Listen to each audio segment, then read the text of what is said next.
ఒక సవాల్ విసిరడం జరిగింది. మిత్రుడు అంటే ఆయన కోపం వస్తుంది. మొన్న కూడా నేను మిత్రుడని సంబోధిస్తుంటే వెకిలి మాటలతోని వెకిలి చేష్టలతోని ఒక నిక్నేమ్తో పిలుస్తున్నాడు. ఇది ఏం సంస్కృతి, ఏం సాంప్రదాయం? రాబోయే తరాలకు నువ్వు ఏం చెప్పబోతున్నావు నాయన రాజేంద్ర? మీడియా ద్వారా మీ కాంగ్రెస్ శ్రేణులందరినీ కూడా నేను డిమాండ్ చేస్తున్నా. నేను గతంలో శాసనసభ్యుని 3 సార్లు గెలిచిన. నాకన్నా ముందు ధర్మన్న గెలిచిండు, రంగారావు గారు గెలిచిండ్రు, కీర్తి చేసిన సత్యనారాయణ రెడ్డి గారు గెలిచిండ్రు.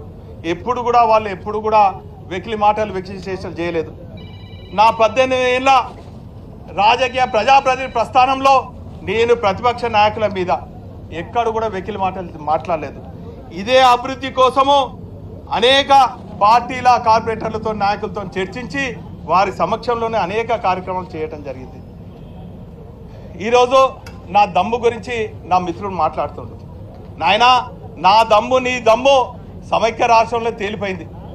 నా దమ్ము తెలంగాణ వాదుల తరఫున సమైక్యవాదులకు గుండెల్లో నిద్రపోయి నిండు అసెంబ్లీలోనే నల్ల జెండా ప్రదర్శించి ఆనాటి ఉద్యమ నేతలు చెలో అసెంబ్లీ కార్యక్రమం ఇస్తే నా తెలంగాణ విముక్తి కోసం, నా తెలంగాణ రాష్ట్ర సాధన కోసం పోలీసుల కళ్ళు కప్పి మరి నిండు అసెంబ్లీ నడుస్తుంటే కూడా నల్ల జెండాలను ప్రదర్శించినటువంటి చరిత్ర, అసెంబ్లీ పైన నాటినటువంటి చరిత్ర నాది. నాయనా, నీ చరిత్ర ఏంది మరొకసారి చెప్పన్నా? ఇంకా ఫోటోలు ఉన్నాయి. ఆనాడు సమైక్యవాదులకు తొత్తుగా ఉన్నటువంటి నువ్వు తెలంగాణ వాదులు మానుకోట బిడ్డలు మహిమగల రౌతులతోని నీపై దాడి చేస్తే రైల్వే క్యాబిన్లో ఒక దొంగలాగా దాక్కున్నావు, ఓ దోపిడిదారులాగా పిస్టల్ పెట్టి కాల్చినావు. నాయన, నా దగ్గర తుపాకులు లేవు.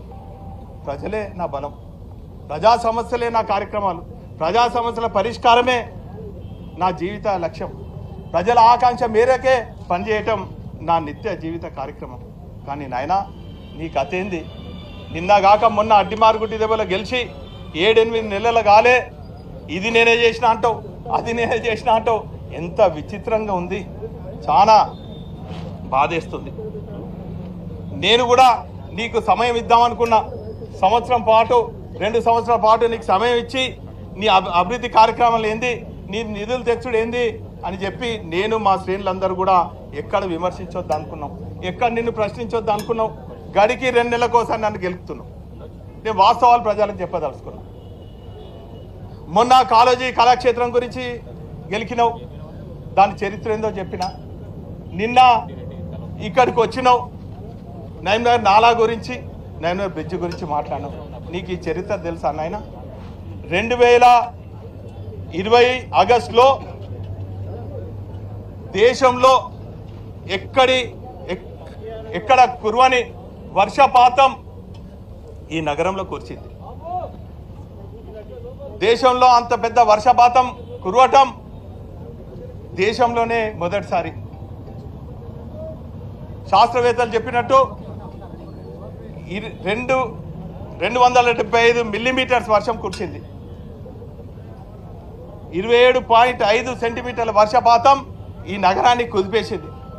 ఆ క్రమంలో నేను ఒక ప్రజాప్రతినిధిగా ఉన్నప్పుడు ప్రజలను ఆదుకోవాలి అని చెప్పి వరదలు వచ్చినప్పటికి కూడా నేను వరద బాధితుల ప్రాంతాలలో కూడా అంతా తిరిగి ఒక నివేదిక ఆనాటి ముఖ్యమంత్రి కేసీఆర్ గారికి, ఆనాటి మున్సిపల్ శాఖ మంత్రి వర్యులు కేటీ రామారావు గారికి సమర్పించడం జరిగింది.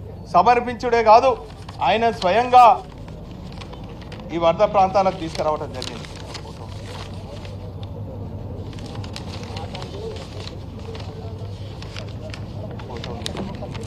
ఆ రోజు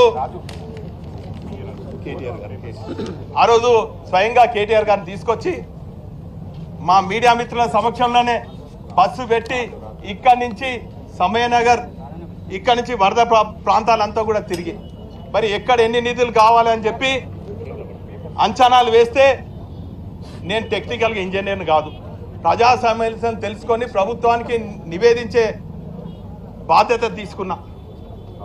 ఆ రోజు అధికారులతో చర్చించి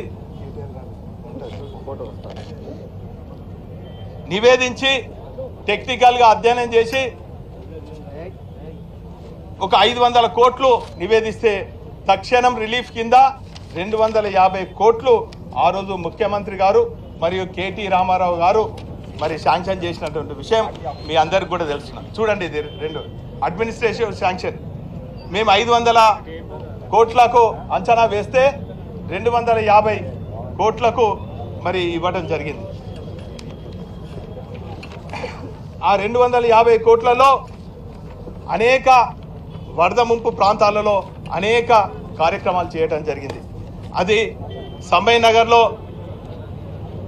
నాలాలకు రివిట్మెంట్ అయితేనేమి, అదేవిధంగా రోడ్డు మరమ్మతు కోసం అయితేనేమి, కాజ్బేట్ నుంచి యూనివర్సిటీ కనెక్ట్ అయ్యే సమ్మయ్య నగర్ 100 ఫీట్ రోడ్ అయితేనేమి, లేక నాలా ఇంప్రూవ్మెంట్ కోసము సమ్మయ్య నగర్ నుంచి ప్రెసిడెన్సీ స్కూల్ వరకు అనుకోండి, లేక ఇక్కడి నాలా ఇంప్రూవ్మెంట్ కోసము ఇక్కడి నుంచి యూనివర్సిటీ వరకు మరి సమ్మయ్య నగర్ వరకు కూడా ఉన్నటువంటి నాలా ఇంప్రూవ్మెంట్ కోసము మరి నిధులు కేటాయించి అడ్మినిస్ట్రేషన్ తీసుకొచ్చి మరి కాంట్రాక్టర్ని పిలిచి టెండర్లు కొనసాగించి మరి పనులు కూడా పూర్తి చేసిన విషయం ఈ సందర్భంగా గుర్తు చేస్తున్నాను.